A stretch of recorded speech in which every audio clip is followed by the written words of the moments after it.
பாஸ்கர் இணைந்திருக்கிறார். பாஸ்கர் வணக்கம். தேர்தல் ஆணையம் தரப்புல எஸ்ஐஆர் தொடர்பா என்ன சொல்லியிருக்காங்க? மேலும் இந்த வழக்கு தொடர்பான தகவல்களையும் பகிர்ந்துக்கோங்க.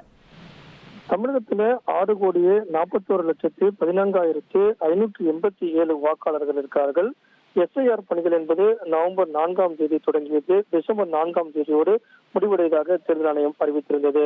அரசியல் கட்சிகள் எஸ்ஐஆர் பணிகளை மேலும் நீடித்து தர வேண்டும் என்று கோரிக்கை வைத்ததன் அடிப்படையில மேலும் ஒரு வார காலம் கால அவகாசம் என்பது வழங்கப்பட்டது. அது டிசம்பர் 11ஆம் தேதியோடு அந்த கால அவகாசம் என்பது முடிவடைகிறது.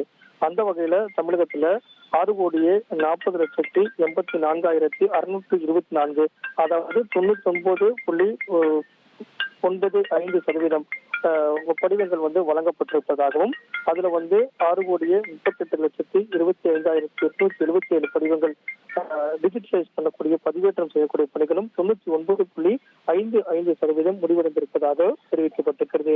இதன் காரணமாக எஸ்ஐஆர் பணிகள் மூலமாக வாக்காளர் பட்டியலில் இறந்தவர்கள், இரட்டை பதிவு, நிரந்தரமாக இடம் மாறியவர்களுடைய பெயர்கள் எல்லாம் வரக்கூடிய டிசம்பர் 16ஆம் தேதி வரைவு வாக்காளர் பட்டியலில் இடம்பெறாது. அந்த வகையில தான் 77 லட்சம் வாக்காளர்கள் இடம்பெற மாட்டார்கள் என்பது அறிவிப்பாக இருந்தது. அந்த வகையில தொடர்ந்து எஸ்ஐஆர் பணிகளுக்கான கால அவகாசம் என்பது மேலும் 2 நாட்கள் மட்டுமே உள்ள நிலையில படிவங்களை பூர்த்தி செய்து கொடுக்காதவர்கள் கொடுக்க வேண்டும் அப்படிங்கிறத தேர்தல் ஆணையம் தற்போது அறிவிப்பாக வெளியிட்டுள்ளது.